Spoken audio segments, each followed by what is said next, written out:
What's up everyone, I'm Nikhil from GreedyTech, and in this video I'll be showing you the best features of Realme X2 Pro. By the way guys, I've already made a dedicated video for the tips and tricks section where I'll be showing you many things which I won't be covering in this video. So definitely check out that video, link will be in the description.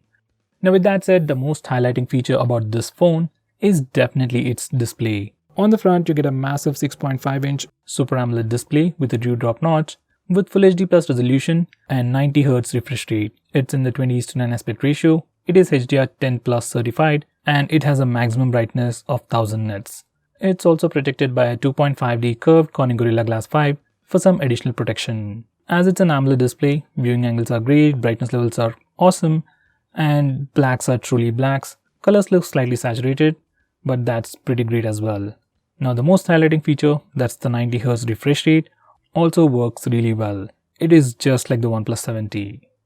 Now the next best thing about this phone is performance. This phone sports a Snapdragon 855 Plus processor with Adreno 640 GPU, with 8GB of LPDDR4X RAM and 128GB of UFS 3.0 storage, and that's for the base variant. These are the benchmark scores. Now this is a flagship from Realme, which Realme has never done before, and it is as good as any other flagship out there. Considering the price, it is the best. Next, this phone also comes with Super VOOC fast charging, which is VOOC charging with a maximum output of 50 watts, and it is insanely fast. You can almost charge your phone completely from 0 to 100% in less than 30 minutes, approximately 29 minutes to be specific, and you can get almost 20% of battery in just 5 minutes. That's incredible charging speeds. Next, this phone also comes with a super fast in-display fingerprint scanner. So just like previous Realme phones, like the Realme X or the Realme XT, even this phone has an in-display fingerprint scanner and it is super fast. This phone uses a newer generation in-display scanner which is supposed to unlock the phone in 0.23 seconds. In my experience, it is super fast and as fast as the OnePlus 7 Pro or the OnePlus 7T. Next, we have a feature called off-screen clock. Now this is like Realme's version of always-on display, which simply displays time, date and battery percentage on the display whenever you lock your phone. You can also schedule this feature to automatically turn on and turn off at a specific time. Next, this phone also has a brand new tactile engine motor. That's basically a new haptic engine. Most of the phones under 30,000 rupees, especially non-flagship phones, usually don't have good haptic feedback, and that was the case even with the previous Realme phones. But on this phone, we get a new tactile engine motor, and haptic feedback on this phone is definitely better than most phones in this price segment, especially phones like Redmi K20 and the K20 Pro. Next, we have a feature called Anti-Lock Gaming Antenna. Now there is no toggle to enable or disable it, but this feature simply provides superior signal stability while gaming. It also has dual channel Wi-Fi technology to boost your network speeds. If you play a lot of games, this feature is gonna be really helpful. Personally, I've noticed that the Wi-Fi speeds on this particular phone was better than most of the phones in this price segment. Going on next, we have a super fast face unlock feature. In good lighting conditions, I couldn't even see the lock screen most of the time, and it works really well even in low lighting conditions and complete darkness. It is slightly slower in low lighting conditions, but comparatively it is still pretty fast and pretty reliable. Next, we also get some pretty great cameras on this phone. On the rear, it has a 64MP camera with f1.8 aperture with Samsung's GW1 sensor, and for selfies, it is a 16MP camera with Sony IMX471 sensor with f2.0 aperture. These are some sample shots.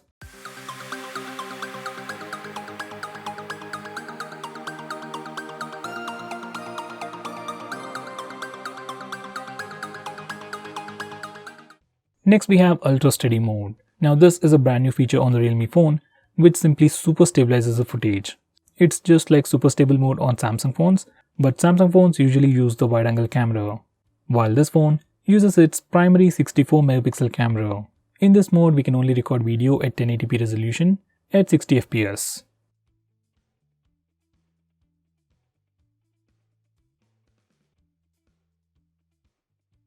Next, we have video bokeh effect. This is another brand new feature on Realme phone which simply adds a background blur effect while recording video. Once again, it is pretty similar to live focus video recording on Samsung phones. So guys, this is the video bokeh mode and I have set the video intensity to 60%. So let's see how it works.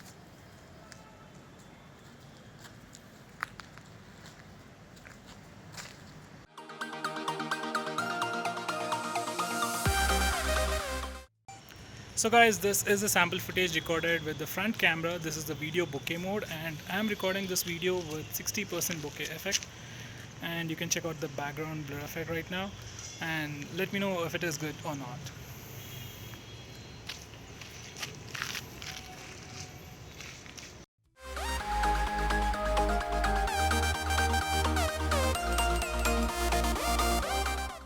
Next we have HDR video. This is a brand new feature from Realme which allows you to record video with high dynamic range.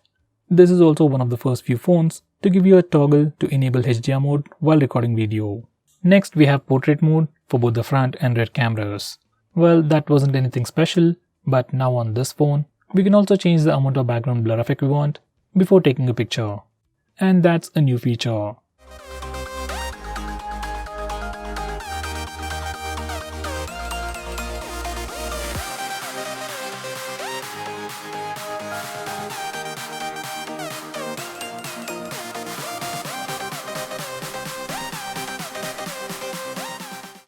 Next we have Ultra 64MP mode. Even though this phone has a 64 megapixel camera, by default it doesn't take 64 megapixel pictures. For some reason, if you want to take a larger 64 megapixel picture, then you can try this mode. By the way, this feature works really well in good lighting conditions.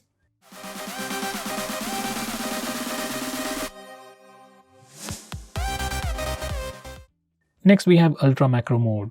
Now this mode allows you to take macro shots, that is close-up shots, as close as 2.5 centimeters. These are some sample shots.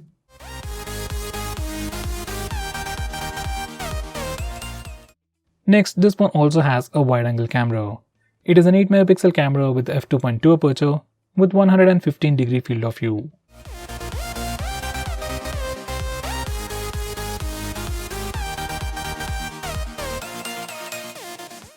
Going on next, on this phone, we can also record video with the wide-angle camera. Here's the sample footage.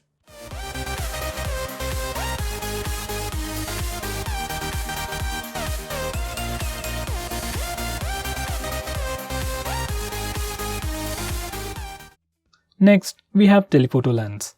This phone has a 13 megapixel camera with f2.5 aperture with telephoto lens that gives you 2x optical zoom and 5x hybrid optical zoom.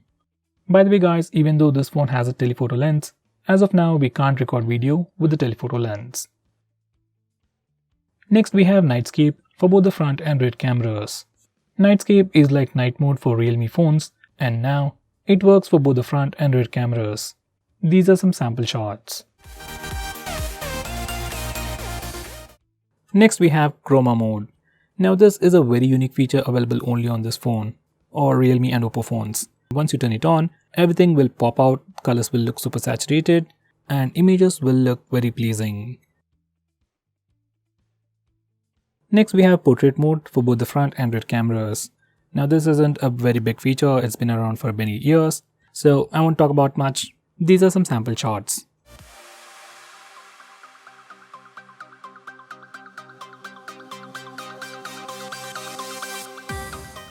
Next we also have a dedicated face beauty mode. Now this brings in a lot of cool features like it can smoothen your skin, make your face thinner and even smaller, and do all sorts of crazy stuff. Have a look at this. Next, this phone also supports slow motion video recording. This phone can record at 120fps at 1080p resolution, 240fps at 720p resolution, and an insane 960fps at 720p resolution. Here's a quick sample.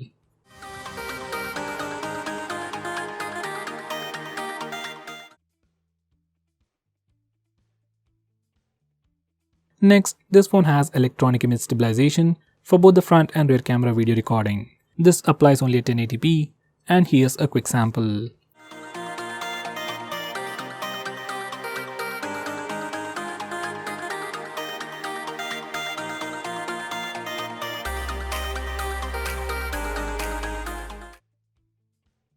Next, this phone has support for recording video in 4K resolution. You can change the video resolution from the toggles at the top. Next, we have some cool camera gestures. For the rear camera, it has just one gesture, that's tap to take pictures. Just enable this feature and touch the preview window to take a picture. Now for the front camera, it also has the palm gesture, And once you enable this feature, whenever your phone sees your palm, it takes a picture in 2 seconds. This feature is really handy for taking selfies. Next, this phone also has Dolby Atmos sound enhancement. Now this feature is only available for the headset, and if you're using a headset, it can definitely improve your overall audio experience.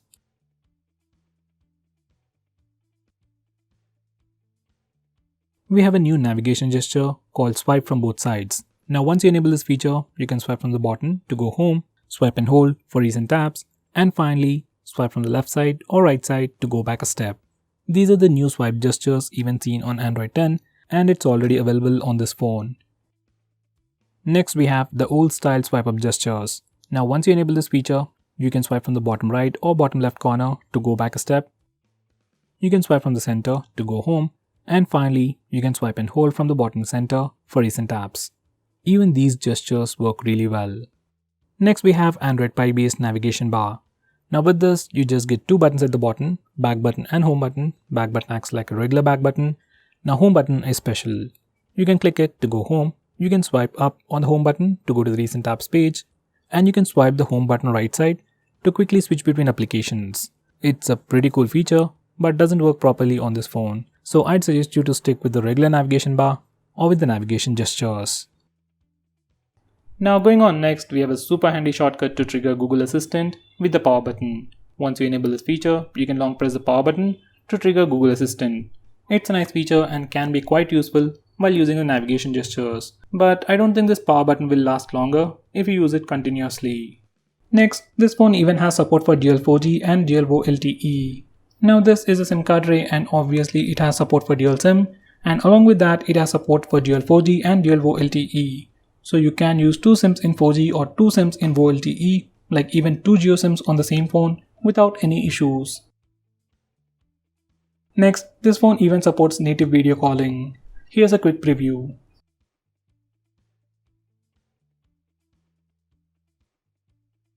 Next we have 3-finger screenshot. Now before I show you that, let me show you how to take a normal screenshot. On any Android phone, if you want to take a screenshot, press the volume down button and power button both at the same time, and your phone will take a screenshot. It is as simple as that. Now for some reason, if that's a bit difficult for you, or if you need something more easy, you can enable this 3-finger screenshot gesture. Now once you enable this feature, you can simply swipe down using 3 fingers to take a screenshot. Personally, this is my favorite feature or my favorite way to take a screenshot, and nowadays most of the phones support this feature. Now going on next, we have long screenshot. Now to take a longer screenshot, first you need to take a normal screenshot. You can either use the buttons or the gesture. Now once you take a screenshot, you get this preview. Now click long screenshot. Now just scroll the page up as long as you want to take a longer screenshot. Next we have flash on call. Once you enable this feature, every time you get a call, flashlight on the phone blinks to give you an indication. This feature can be quite useful when your phone is in silent mode. Next we have a feature called vibrate when you answer an end call. Just like the name suggests, every time you answer a call or end a call, your phone vibrates. It's not a big feature, but adds to the overall experience. Next we have a feature that identifies unknown numbers.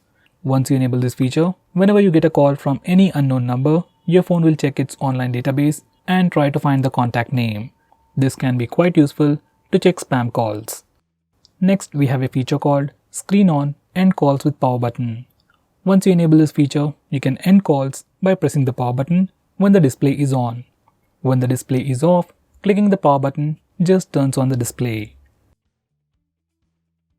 Next we have some screen off gestures like double tap to wake. Just enable it and double tap the screen to wake it up. Next you can draw a no to open the camera application. We can also draw a V to toggle the torch. We can also draw characters like greater than or less than for music controls. And finally, you can add custom gestures like you can draw a W to open WhatsApp, M for phone dialer, and so on. Next we have one-handed mode. You can enable this feature from the toggles, and once you click on it, screen size will shrink and your phone becomes much more usable one-handed. Once you're done, you can click the button on the top corner to go full screen. Next we have grayscale mode. Once again, you can access this feature from the toggles, and once you enable it, display goes completely black and white. You can use it as a prank or just use it while reading a book on your phone. Next we have digital well-being. Now this is a feature from Google that tracks all your usage on your phone and gives you a complete analysis of which apps you're using more, and then helps you limit your usage and block notifications from those applications. Next we have wind down. This feature is part of digital well-being, which can help you sleep faster at night. Using this feature, you can schedule your phone to turn on grayscale mode and do not disturb mode automatically at a specific time. Next we have OSIE visual effect. This feature slightly improves the picture quality of the display by making content from apps like TikTok, VMate and more look more pleasing. It does work, but right now only few applications support it, and it does drain your battery. Now going on next, this phone has a very unique feature called Smart Sidebar. It is enabled by default, and this is how it looks like. You have some quick shortcuts, quick actions and some quick applications. You can access it from anywhere. Even while watching videos or playing games in full screen mode, you can swipe near the notch area to bring it up. From here you can quickly launch applications, take a screenshot, record the screen, block banner notifications, and finally open few applications in a floating window. Next we have Assistive Ball. Now just in case if navigation gestures are not really your thing, but you still want a much more immersive experience, you can enable Assistive Ball. Once you enable this feature, you'll see a floating bubble that can do multiple actions. Now first you need to select the operation mode. You have gestures and tap mode. I'll go with gestures. Now you can tap once to go back, double tap for multitasking, and touch and hold to go home. If you select tap, once you click it, you just get additional options, just like the iPhones and iPads. Now this is another way to interact with your phone and gives you a much more immersive experience. Next we have raise to wake. Now once you enable this feature, you can simply raise your phone or pick it up from a table and your phone wakes up and then displays the lock screen.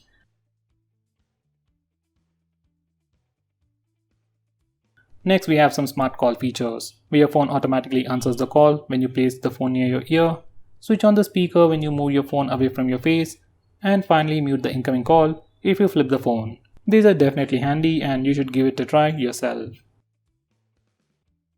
Next we have an app lock built into the system, and unlike most phones, we can unlock locked applications either by using the password or the fingerprint scanner, and even by using the face unlock feature.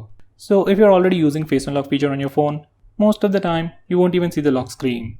Now because of this one particular feature, you can lock any application you want and you won't be inconvenienced in any way. Now going on next, you also have the option to record calls automatically on your phone. So to enable that, go to settings, then select system apps, then select calls. From here select call recording and then enable the toggle that says all recording to record all the calls automatically on your phone. Next we have night shield. Now once you enable this feature, it puts a warm tint on the screen and thereby filters the blue light. According to research, blue light emitted by our displays affects sleep at night. So to prevent that, we have this night shield mode, and you can enable it manually or schedule it to automatically turn on or turn off at a specific time. Next we have Startup Manager. Now just like the name suggests, it's a feature that allows you to stop applications from auto starting in the background. Now most of these applications automatically start in the background and then drain your battery life. And for the most part, just applications like maybe Instagram or WhatsApp needs to be allowed to auto start. So you can disable auto start permission for all these applications and further improve the battery life. Next we have Wi-Fi tethering.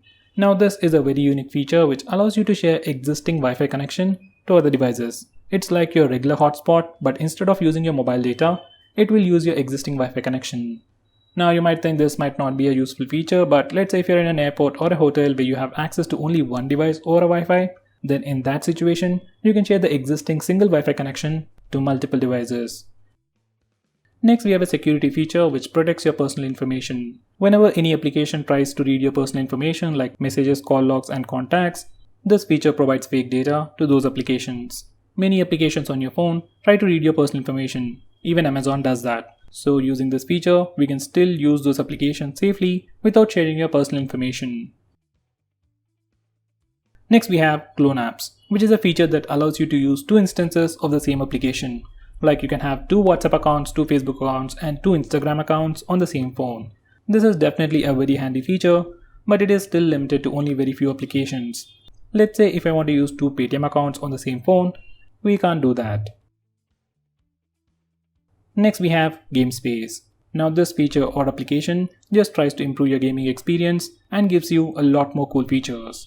Now once you add all your games to this Game Space and then open that game, your phone will divert all the resources to improve your gaming experience. It means faster game load speeds, better visuals, and more than that, it gives you the option for Do Not Disturb mode, where you won't be interrupted with annoying notification sounds or visual disturbances like banner notifications.